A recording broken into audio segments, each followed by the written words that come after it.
The following program is a Nightingale Conant production for Simon & Schuster Audio.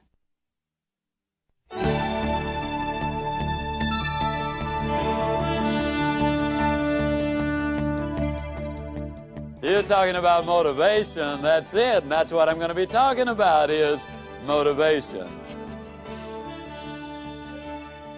West Texas rancher had a coming out party for his daughter. Now this was one of those real rich Texans. I mean, thousands of acres of land, tens of thousands of head of cattle, dozens of producing oil wells. I mean, a great big house and an Olympic-sized swimming pool. Now this coming out party for his daughter, us salespeople refer to that as group prospecting. I mean, he wanted to have a look of all of the fine young men in West Texas, so they came in from 100 miles away. Well, they had a marvelous occasion, and along about midnight, the host invited them out to his Olympic-sized swimming pool, which he'd had the foresight to stock with water moccasins and alligators. And he said to the young men, he said, now the first one of you young men who will jump in this pool and swim the length of it, he said, I'll give you 5,000 acres of my best land. And if you don't want the land, he said, I'll offer you $1 million in cash. And he said, if you don't want that, I will give you the hand of my beautiful daughter in marriage. Now, I don't have to tell you fellas this, but I think it's obvious that everybody knows that she is our only heir. And the one who gets her for his bride will eventually get all of this. Well, the words were no sooner out of his mouth than there was a loud splash at one end of that pool, followed by an almost immediate emergence of a dripping young man at the other end of that pool. He had set a world's record which will never even be approached. Well, the host was all excited. He ran down there, and as the young man was just shaking himself off from that fast swim, he said, congratulations, son, that's absolutely fantastic. He says, do you want the 5,000 acres of my best land? The young man said, no, sir. He said, well, do you want the $1 million in cash? He said, no, sir.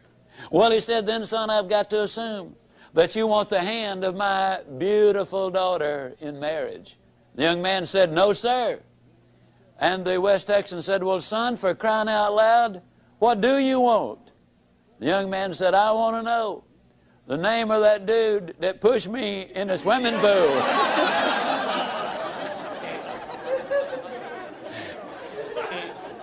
Now, I think we'll all agree that he was motivated. But I think we'll also agree that most people are confused about motivation.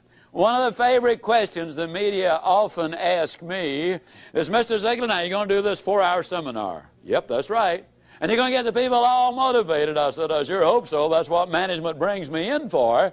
Well, let me ask you a question, Mr. Ziglar. Where will these people be a month from now, 6 months from now? In other words, Mr. Ziglar, tell me, is motivation permanent?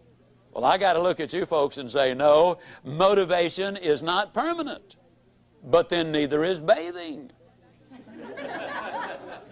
But that doesn't mean I don't approve of bathing. As a matter of fact, I strongly encourage it.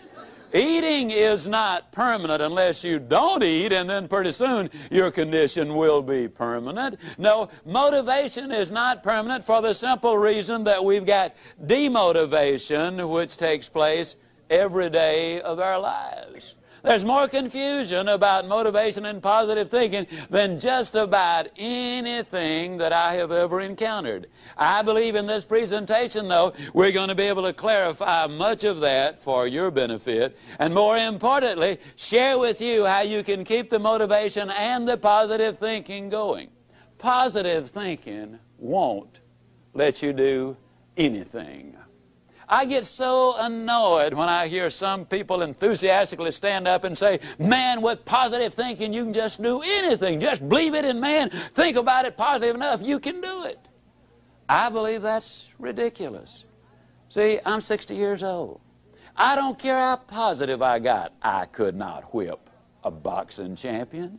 I don't care how positive I got. I could not play football in the NFL or the basketball in the NBA. I don't care how positive I got, I couldn't perform major surgery on you and have you live. Nor could I give you a lecture on nuclear physics. Positive thinking won't let you do anything, but it will let you do everything, better than negative thinking will. Now, I know that for most busy people, getting regular exercise is about as easy as climbing Mount Kilimanjaro. But it can be done. You've just got to have a plan. You've got to set some goals, because it's just as difficult to reach a destination you don't have as it is to come back from a place you've never been.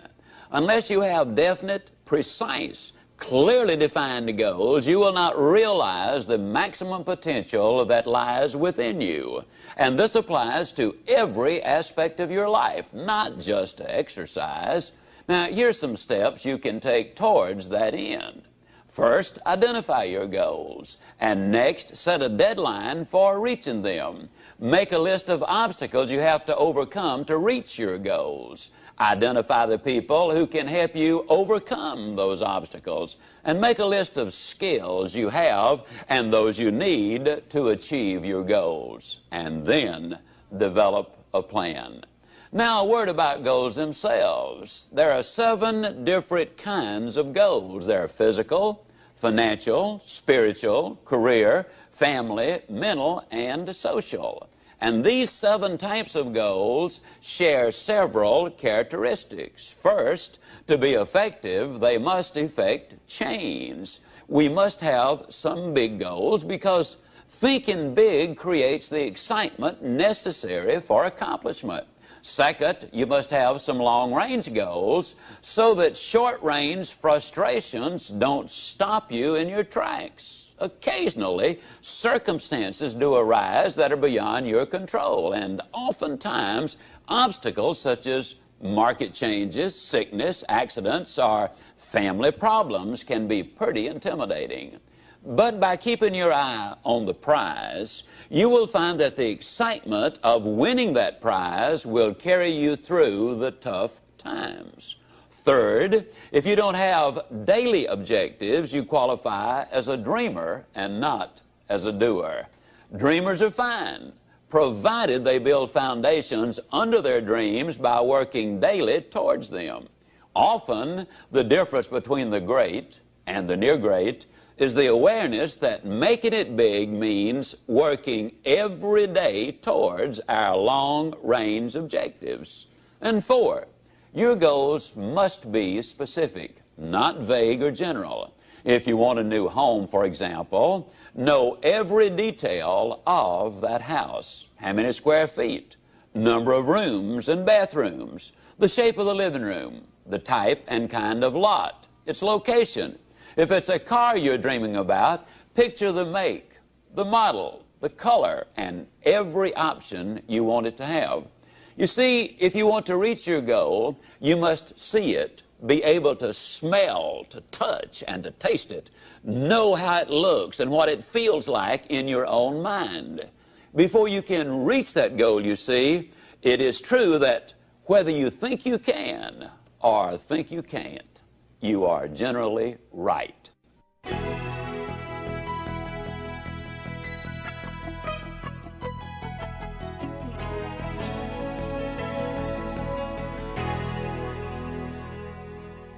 Step number 6, you need to feed your mind with the good, the clean, the pure, the powerful, and the positive. Let me ask you a question. If I were to come into your living room one day with a pail of garbage and dump it on your living room floor, what do you think you'd do? I bet I can answer the question. You would either get your gun and say to me, "Now, Ziglar, I'll bet you can clean that up."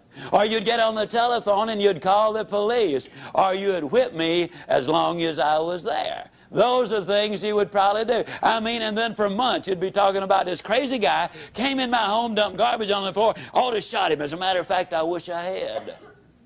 But we could clean the garbage up off your living room floor. But what about the garbage that we dump in our mind every single day? Einstein said that it takes 11 correct inputs to overcome one incorrect input. And a lot of the things which go in our minds and in our children's minds is not a thing in the world but pure garbage. I would ask you to do this. Evaluate what you read and what you view.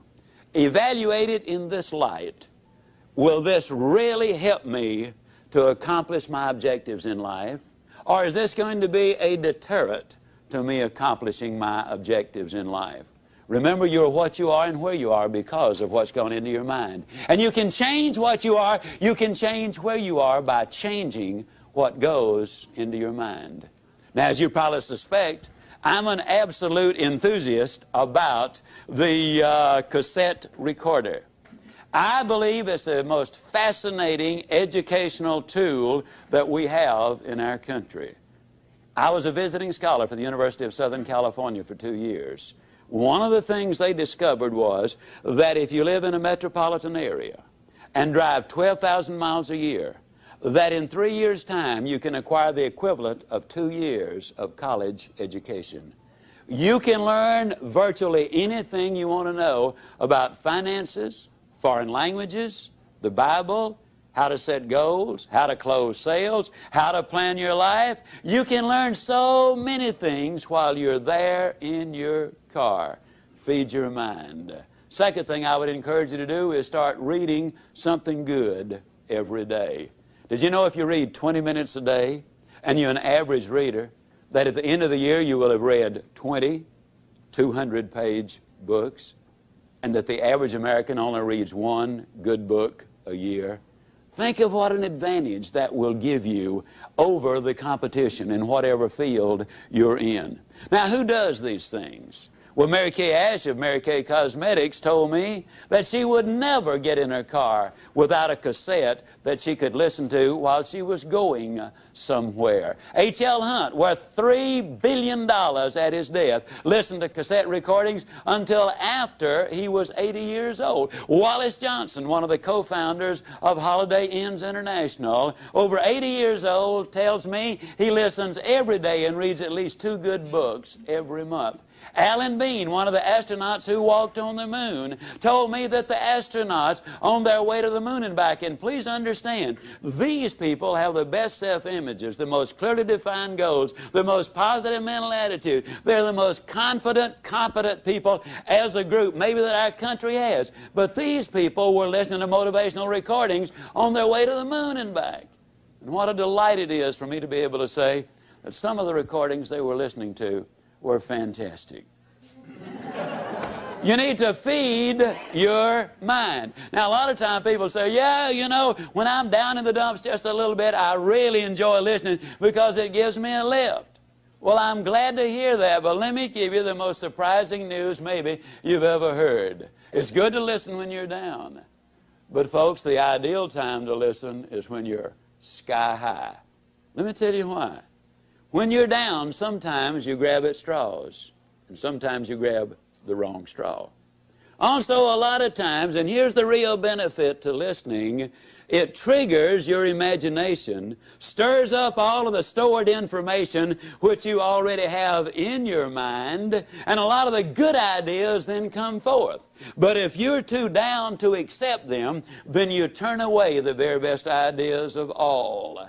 Listen when you're up. And then with those endorphins popping, and they do pop as a result of listening to good motivational recordings, when you listen then and new ideas pop in your mind, it generates even more excitement. Here's what we've discovered.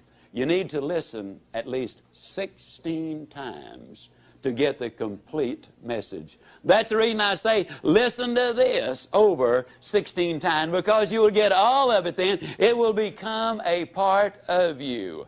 Let me say it again. You probably have been in the process of making decisions right now. As you listen, you will make those decisions. But as you listen over and over, the decision changes to commitment. And once you've made the commitment, then you will seek the training which will make the difference, because that means behavior changes. And when you change behavior, then you start developing winning habits. And that's what this is really all about. Step number 7, if you want to build a winning attitude, you need to take time, and this is probably going to surprise you based on what you've heard me say so far, but you need to take time to be quiet. You know, the average American sleeps 30 minutes too late. every day.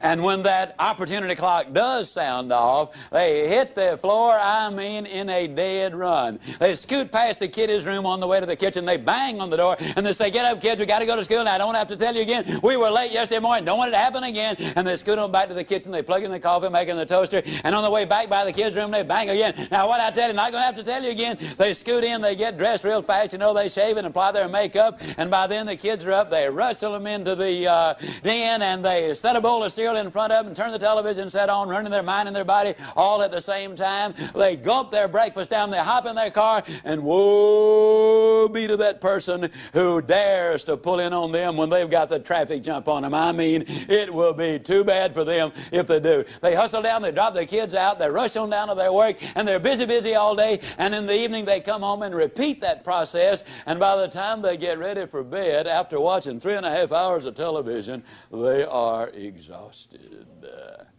You know what we need to do, folks? We need to take time to be quiet. You need to do it at least 4 or 5 times a week. A lot of people say, "Well, that guy keeps talking about time for this and time for that. I don't have time for all of these things." Let me tell you how you can create an extra 3 hours every day of your life, guaranteed. Get your TV guide out on Sunday afternoon and look at the shows that you really want to see that week. Over 70% of all of the time spent watching television, you're watching things you have no interest in watching. Let me encourage you to do this. Take a slow, lazy, drifting, absolutely meaningless walk. Just almost go to sleep on the walk. Not an exercise walk, you need to do those too, but a very quiet walk. Pick out a place in your home where you can be absolutely quiet on occasion. If you have to get up 30 minutes earlier, that's wonderful. I don't know why, but I seem to wake up earlier in the winter months than I do in the summer months. And when I get up, it's pitch dark. I have a nice little office. I go in there and I turn on the gas log. And I sit there. And every time I do that, without exception, I have the most exciting day of my life. I simply run through my mind the things I'm going to be doing. As you plan the day, as you think of all of the things we've got to be excited about, it really does renew your energy, and it gets you excited about the day. Now, let me tell you something. This is going to be one of the toughest things you'll ever do. When you sit down saying, "Well, I'm going to sit perfectly quiet for 20 or even 30 minutes, you will think of 2,868 reasons or things that you've got to do. You try to decide, do I raise the window or lower it? Do I turn the heat up or down? Do I cut the air conditioner off, or do I turn it more full blast? Do I really need to go to the bathroom? Am I going to get me a cup of coffee? What is that noise against the outside? Maybe I better check up on that." Resist the temptation. Spend a few minutes in quiet, reflective thought. It does make a difference. Take time to be quiet. Step number 8, take time for those you love. Dr. Herb True, professor at Notre Dame, outstanding speaker, good friend of mine, suggested this, which I really think is so valid. Frequently, every 2 or 3 months, you should close your eyes and visualize that everybody whom you love, really love, were suddenly, completely, totally, and forever taken out of your life.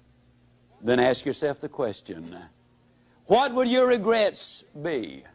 Would you really regret that you had not picked up the telephone and called that distant cousin, or even a brother or a sister, or a mother or father, or a son and a daughter? Would it be really a heartbreaking experience because you had not called and said, "You know, I'm really sorry that we had the problem. I don't know whether it was your fault or my fault, but let's get together and solve the problem." Take time for those you love. Spend time with each other. Those of you who are married, spend time as husband and wife, just enjoying each other, communicating with each other, getting acquainted with each other. Earlier I said all of the studies reveal that if there is that close relationship, then success is more likely to come your way. Korn Ferry International, an executive search firm in New York City, in conjunction with the UCLA School of Management, did a study on 1,362 vice presidents, men and women who were aspiring to the president's chair.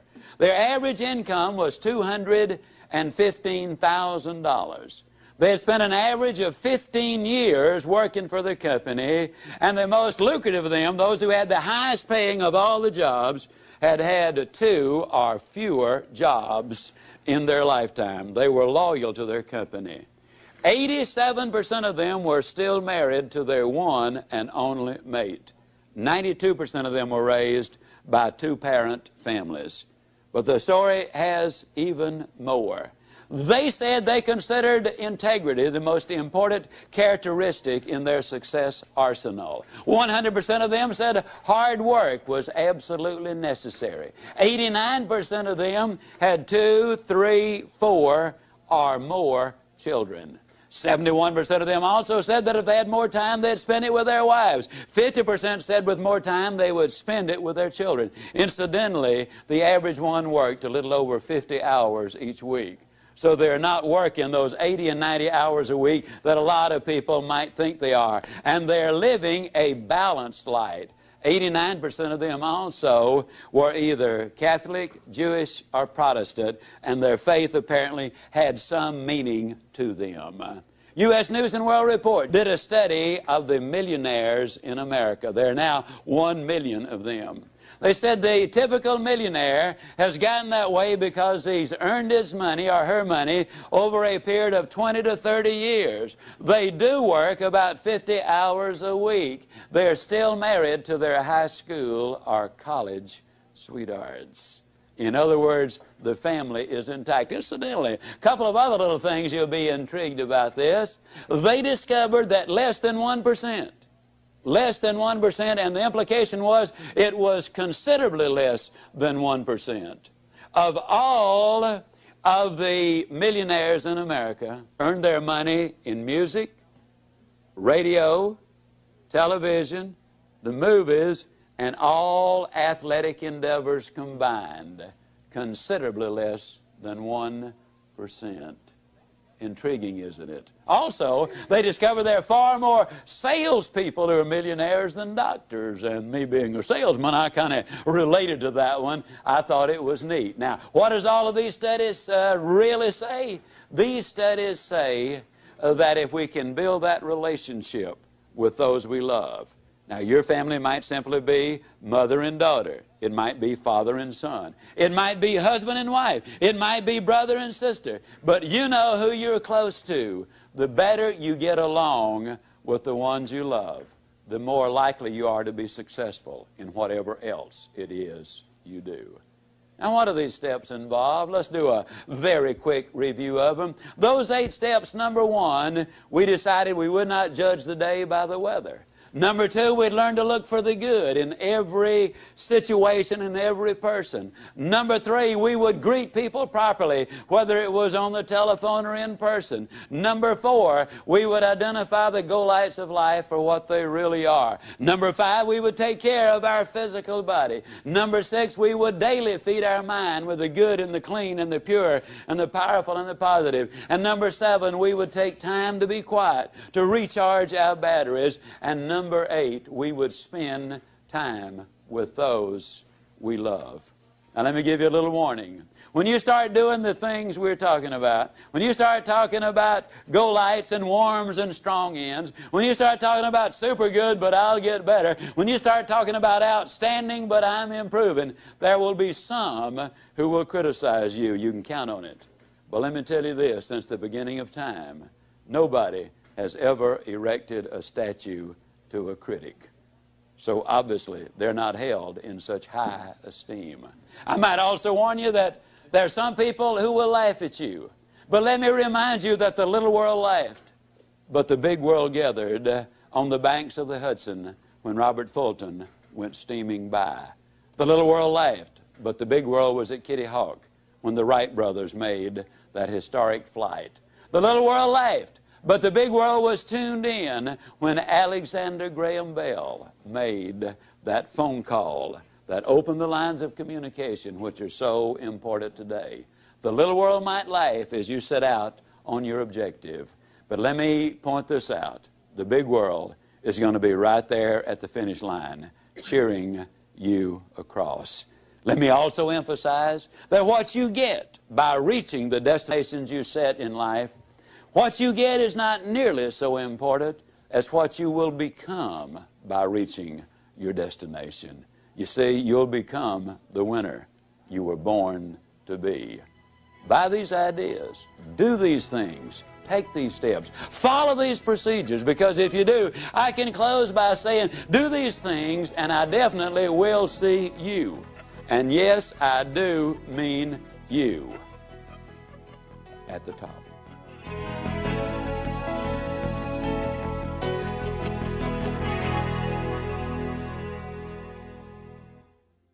This has been a presentation of Simon & Schuster Audio. You know what positive thinking will do? Positive thinking will let you use your ability. And I'm here to tell you that is all you really need. Positive thinking won't let you do anything, but it will let you do everything better than negative thinking will. Will you buy that idea? Does that make sense to you?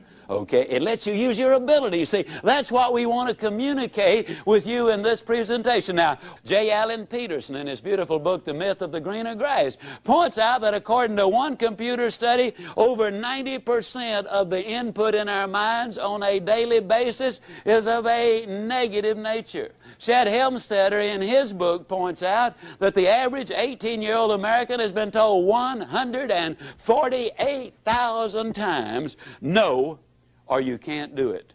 But I talk about demotivation and negative input and so forth. Let me share with you just some of the things that maybe you've heard. An overweight person sits down at the table and what do they say?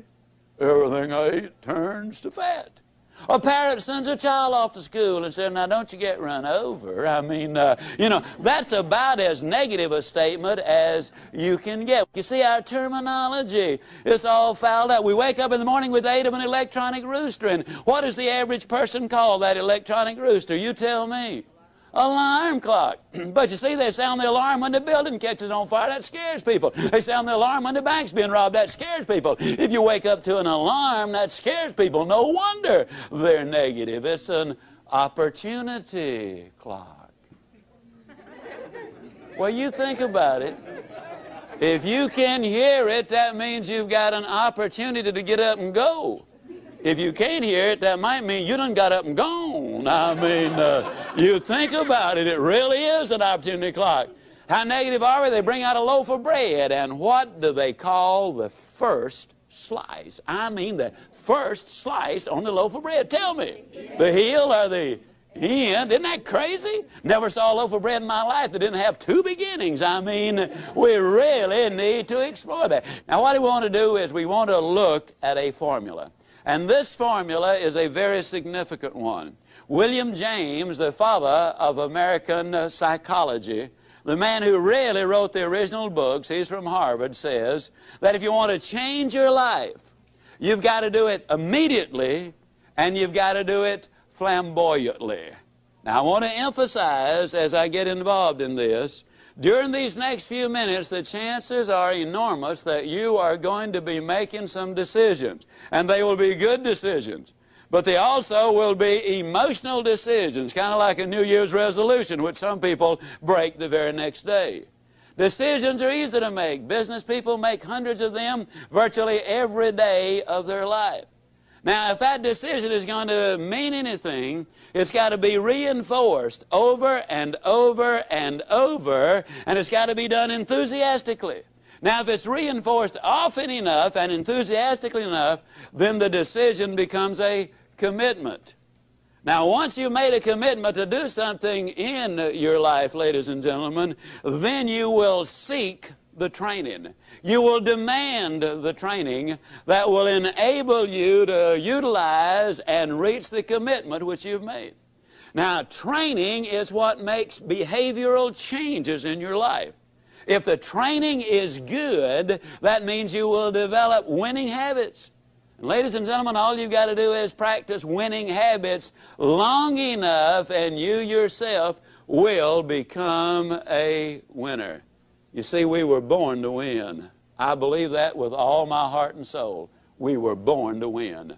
The unfortunate truth is, many people have been conditioned to lose. So as we look at this formula, as I share these steps with you, I want to really encourage you to listen carefully this first time, but also repeat it over and over until it becomes a part of you.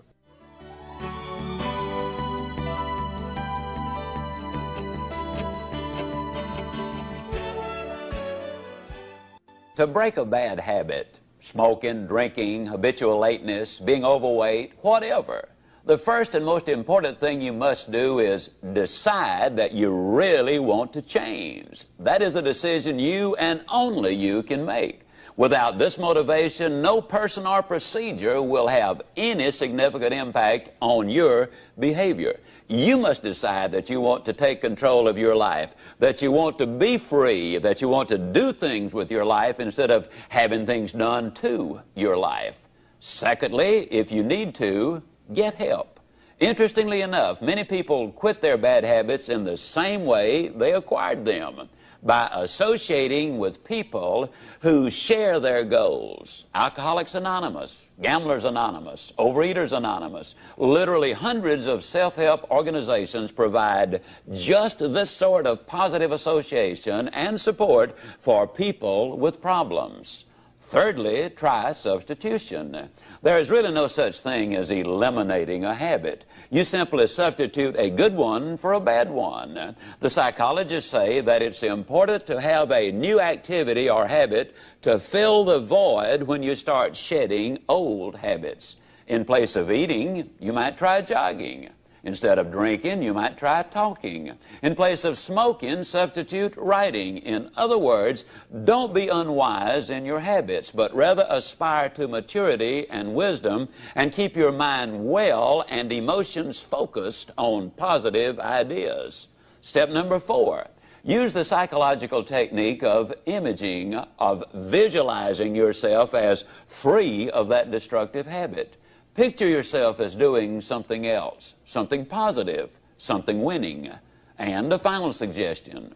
Once you decide to grab hold of a new habit, you will need, for a while, to force yourself to hold on real tight, to hold on to it for all you're worth.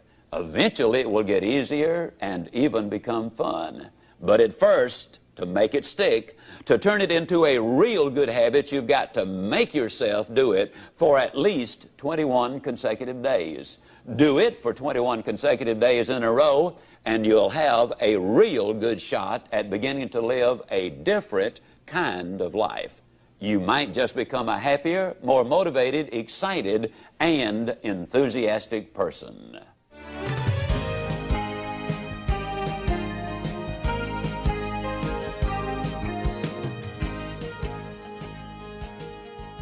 Step number 1 is never judge the day by the weather.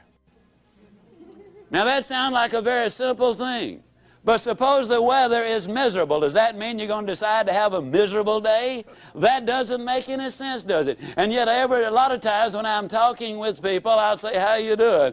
Well, they'll say, you know, with this weather, what can you expect? As if the weather was the only factor. I'll never forget when my beautiful middle daughter was born. Dreary, bitterly cold, cloudy, overcast, snowy day. Oh, it was an ugly day. But do you think when I looked at that beautiful daughter of mine that I had any concern about the weather out there? Step number 2, you need to learn to look for the good in other things and in other people. Now that's very, very important. Forbes magazine had a most intriguing article. They were talking about successful entrepreneurs. And in this article they point out that an incredibly high percentage of those entrepreneurs make their money in a new location. Now, the new location did not matter whether it was north, south, east, or west. It did not matter whether it was rural or urban, but they invariably, or oftentimes I should say, made their money in a new location. Now, why is that? Very simple. When they go in the new town, they are the new area, they're not familiar with the bureaucracy. They're not familiar with the problems. They don't know the things which cannot be done. They go in with extraordinarily high expectations. And expectations in life, ladies and gentlemen, are so important. You see, you're going to find what you are looking for. We have a seminar in Dallas which people attend from all over the world. We try to get the corporations and other people to send husbands and wives together, because our research indicates that if the team functions together, they both will do better in whatever it is they do. There's one company sent in 4 couples.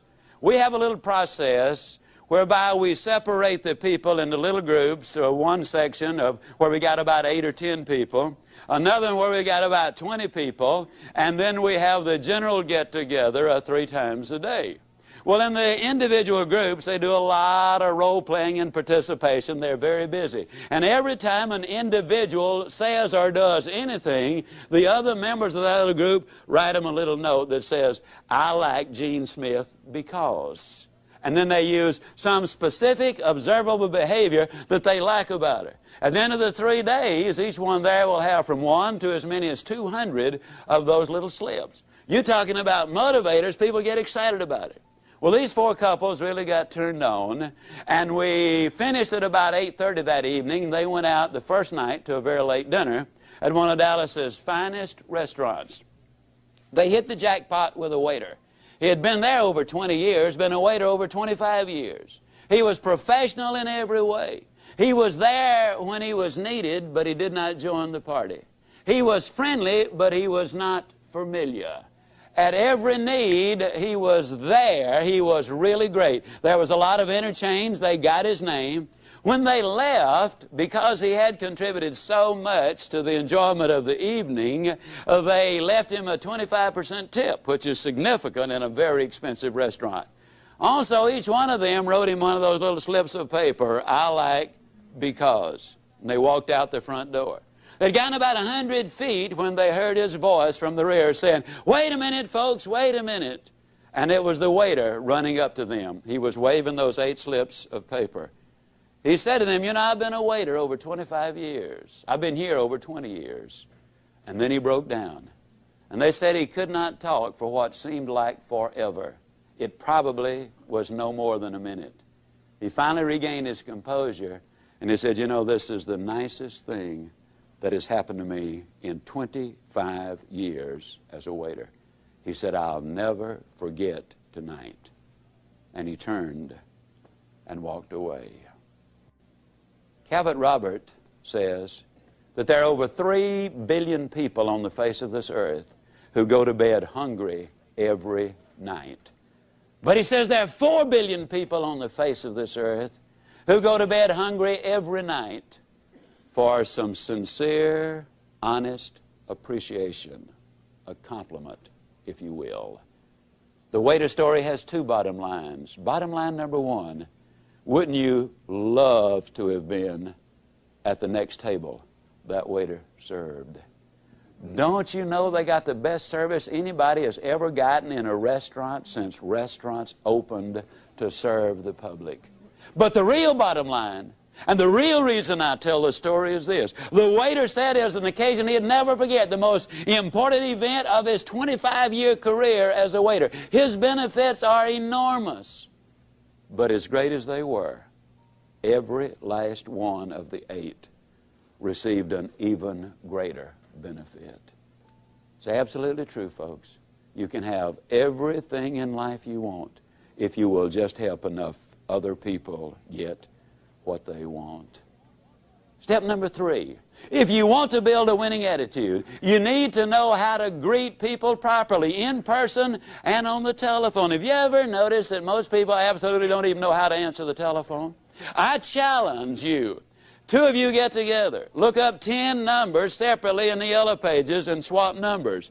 I'll guarantee you, you will be unable to identify more than 3 of the companies you call based on the way they answer the telephone. They snatch the phone off the hook as if it were an intrusion. What do you mean on this number? I wouldn't bother you. Good morning, Lord, company. And you have no more idea than a goat who you've called. When our lady answers the telephone, she says, good morning. And you know it is not a recording that you got. Then she makes a motivational speech. Not as long as the ones I make, but she makes a motivational speech. She says, it's a great day. And people often say, Ziglar, is it always a great day? It sure is, and if you don't believe it, you just try missing one of them. It's a great day. And then she identifies the name of the company. Now, when I'm at home, and I stress, this is when I'm at home, I frequently answer the telephone singing, oh, good morning to you. Now, I'll be the first to admit sometimes there's a long pause. Then I sing them another little ditty, if you don't speak up, I'm going to hang up. And many times they'll say, who is this? And I'll say, whoever you want. Who do you want? Man, you sure do feel good today. And I say, yes, many years ago I decided I was going to feel good today. Now, when you greet people personally, you ever notice how people greet each other? How you doing? Not too bad. How you doing? Fine, so far. How you doing? Good, since it's payday. How you doing? Okay, since I get off in 22 minutes. And don't you love it when one of them pulls himself up to the full height and say, well, under the circumstances. I mean, it makes you wonder what they're doing under there in the first place, doesn't it? Now, instead of that old razzmatazz, when you greet somebody, and incidentally, you need to initiate the action, I jog almost always between 5 and 8 o'clock in the evening. I love to jog that time of day. And when I jog, every time I meet somebody, I always give them the same greeting. Good morning. And in 85% of the cases, by actual count, they always respond either all the way with good morning, or they'll get part of it out. Good it's not morning, man, it's evening. I made this talk the other night in Dallas at about 8:30 in the evening. By the time we left the motel, it was 9:45. I stepped on the elevator. There was a fella on it. I said, good morning. He said, good morning. Now, what am I saying with this? I'm saying that people respond in kind. And if you want to set the tone and the pace, not only in your own life, but in your family and also in your company, this is something you can really do. Now, when somebody says to you, how you doing? Instead of that old negative baloney, why don't you just tell them the truth? Get yourself a 3x5 card, and on one side write outstanding, but I'm improving. On the other side write super good, but I'll get better. And then when somebody says, how you doing? You whip out that card and you say, outstanding. But I'm improving, and I'll guarantee you, you'll never feel sillier in your life. As a matter of fact, you won't even be able to finish it. You'll be laughing on the way, and the other person will too. I will guarantee you, if you'll do this for 3 weeks, you will be shocked at what happens to you as a result of it. Greet people properly. Super good, but I'll get better, or outstanding, but I am improving. Now, a lot of times people say, well, Zig, do you ever have any interesting experiences with this kind of an approach? I said, yeah, sure do. Never will forget, several years ago, on a brutally hot day in Dallas, I had a unique one in a cafeteria. And let me qualify this by saying that when my youngest daughter was 16 years old, the only job she could get was in the cafeteria line. Now, cafeterias are very big in the Southeast and the Southwest. And I had never realized just what a terrifically tough job they have on those serving lines. When I watched my daughter, I immediately made a decision. I decided that never again would I ever go down a cafeteria line again without enthusiastically greeting every person there and giving them some word of hope and encouragement if possible. But I'll never forget that hot day. Oh, it was brutal. We went in slightly after 1, a buddy of mine and I did, and 98% of their business is done between 11:45 and 1:15. Well, there's only one other person in the line, and he was in front of us. And he apparently was from the same school I'm from, because he was saying good things to everybody. And he done good until he got to the meat department. Then he said something about the weather. Now, you got to understand, some people sweat and some people perspire. The lady cutting the roast beef was sweating. And when that fellow said something about the day, she reached up, she wiped her forehead, and she slung the dirt on the floor, and she said, yes, it has been one of those days. Now, you got to understand, she wasn't talking to me. But she's talking about the only day we got.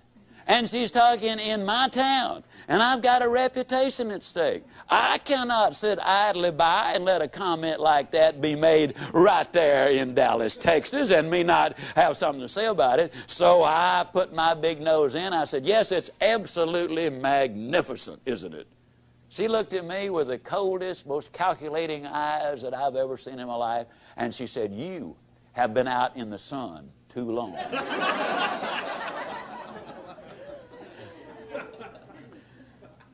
I said, no, ma'am, I've just gotten back from overseas. And I have seen children without any clothes to wear. And I've seen grown men and women without any food to eat. I've seen sanitary conditions which would turn your stomach to an incredible degree. I've seen poverty beyond your wildest imagination. And I look at you and you're young and you're pretty and you're healthy and you're working. And I know that if you really buy in to the American free enterprise system and give this job which you've got absolutely everything you've got, I know that you can move right up in this company because I'm familiar with this company. And I know that someday you can manage this restaurant or another one like it. And who knows if you really buy into the American dream, but what someday some investors might look at you and decide they wanted you to become a part owner in the enterprise. Personally, I thought it was a magnificent, off-the-cuff, impromptu speech. And I knew that she was grateful for it. I knew that she was especially grateful for the fact that I'd taken my valuable time and given her these priceless insights which were going to make a difference in her life. And I knew she wanted to thank me for doing it, but for fear she might have missed her cues, I decided to give her a little lead-in. I said, now you feel lots better, don't you? She looked at me with even more disgust and said, you are sick.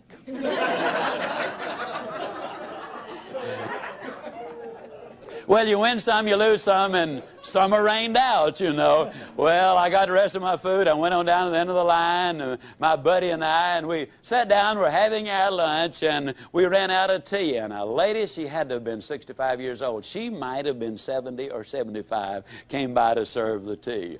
With a sparkle in her eyes like any teenager would envy, as she came up and offered the tea, I said, well, how you doing? She did a little half two-step backwards, and she said, honey, if it is any better, I'd think the deck was stacked.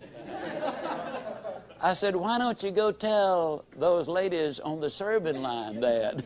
She said, oh, no. She said, if I fool around with them, I'd end up being just like they are. I don't know where she learned her psychology, but she's right on the button.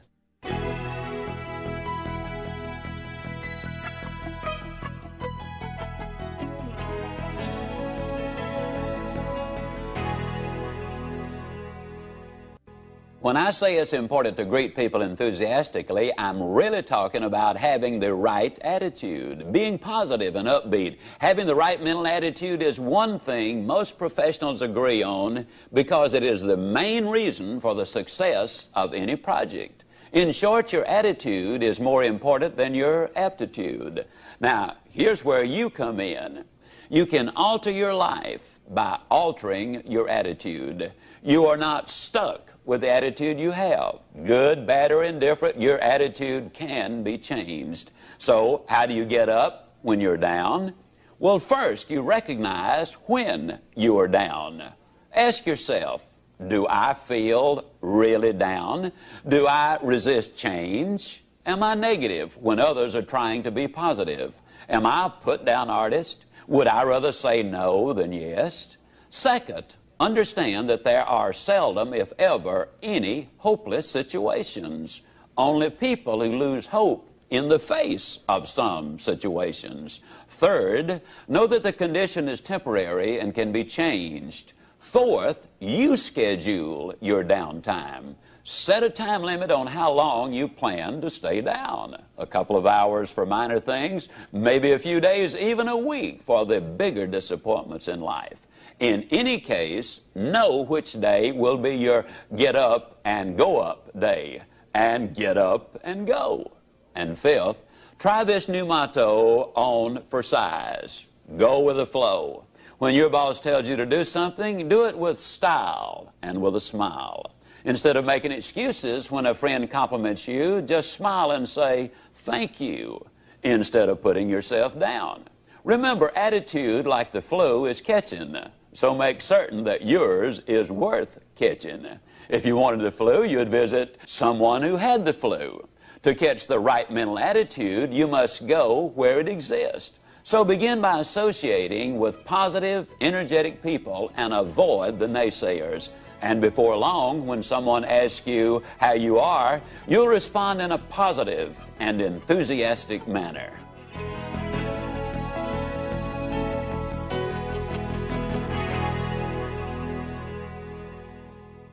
Step number 4 is you need to establish some symbols. It seems that on every street corner in every city I go in, there are some symbols. Some people call them red lights, some people call them stoplights, some people call them traffic lights. And in reality, they've all misnamed them. They are go lights, ladies and gentlemen, and they're put there for the express purpose of making traffic go. The average person spends 27 hours a year in front of those lights waiting on the right color to come along. Let me ask you a question. Have you ever been sitting there waiting on the right color to come along? You're all excited, you're all enthused, you're all motivated, you're listening to your Ziglar tapes.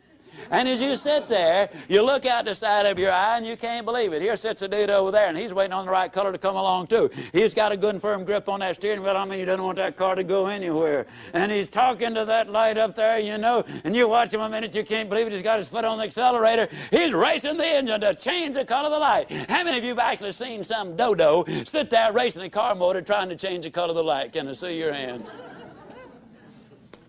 Now, folks, I hate to be negative. Matter of fact, I won't be negative. I'll be like a little boy came home from school one day and said, Dad, I'm afraid I flunked that arithmetic test. His dad said, son, that's negative. Be positive. He said, Dad, I'm positive I flunked that arithmetic test.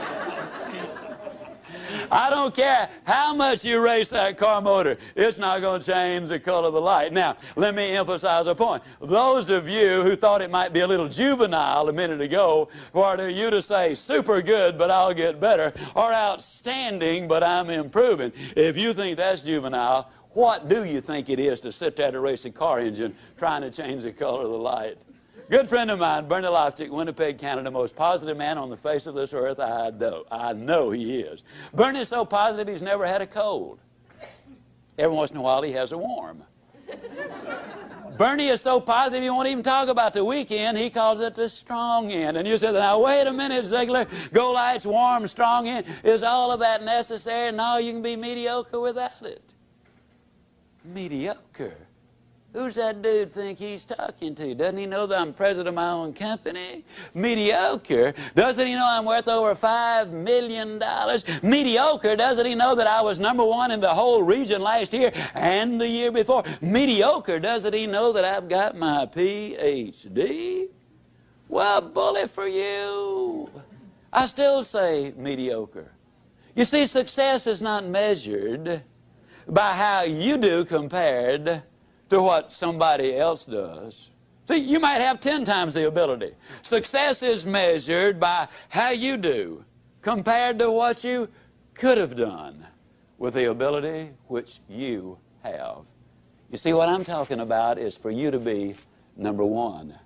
Oh, I don't believe everybody can be the biggest and the fastest and the strongest and the smartest, but I believe you are #1 when you get up in the morning and say, today, I'm going to give it my best shot.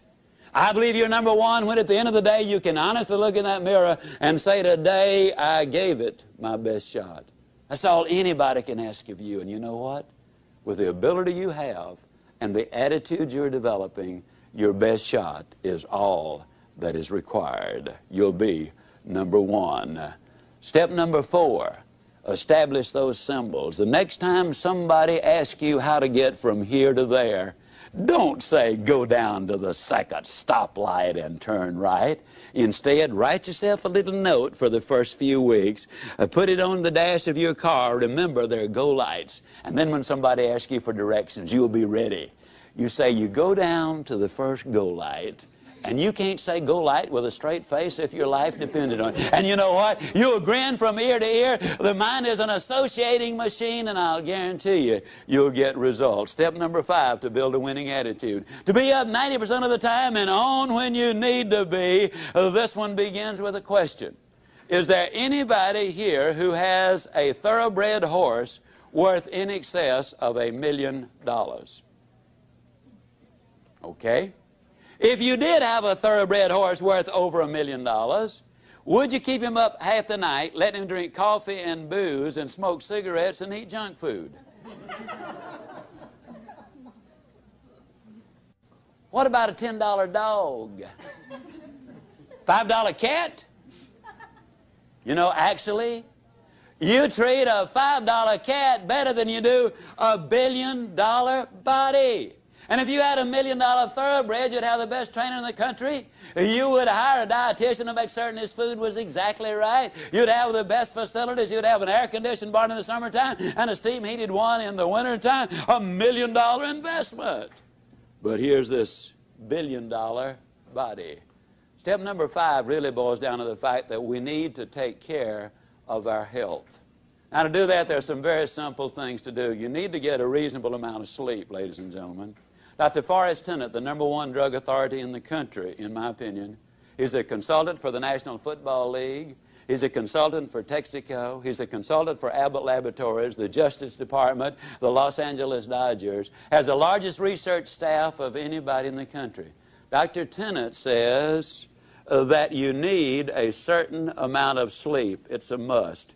Because sleep is the only function which permits the brain to replace certain chemicals in the body. And a lot of people who have difficulty in life can be traced directly to the fact that they've upset that balance by not getting enough sleep and by putting those chemicals into their system, which destroys that. You need a certain amount of sleep. Number 2, you need to eat a well-balanced diet. Number 3, you need to get on an exercise program. I'll just point out that I got on an exercise program 15 years ago. I'm going to brag just for 1 second.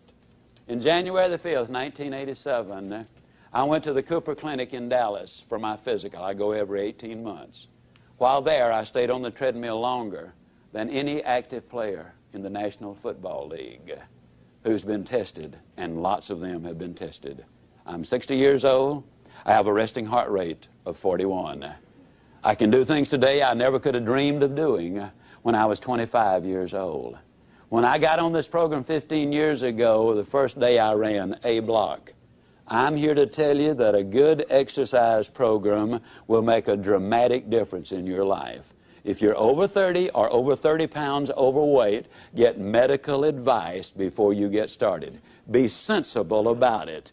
Do not try to be a weekend hero and end up in serious trouble. Take care of yourself, but do what is necessary to get in shape physically. Now, a lot of people say, well, Zig, I know you're terribly busy. When do you have time to run? Well, I am so busy I don't have time not to run. That's a literal truth. You see, when you exercise, you activate the pituitary gland. The pituitary gland floods the system with endorphins. Endorphins are over 200 times more powerful than morphine. And the result is you end up on a natural chemical high. And for the next 2 to 5 hours, you're far more productive, far more creative, far more energetic. I invest that few minutes in running and get back hours as a result of it. Take time to get in shape. You need to avoid poison. I'm talking first of all about smoking cigarettes. Every time you smoke a cigarette, you have just decided to die 14 minutes earlier than you otherwise would have died. 17.2% of all the deaths in America are attributed directly to smoking cigarettes. Keep that poison out of your system. Booze, every time you take a drink, it damages and destroys brain cells. We now know that expectant mothers, even if they drink very, very, very, very moderately during pregnancy, it has an impact. Step number 5, ladies and gentlemen, you need to take care of your health.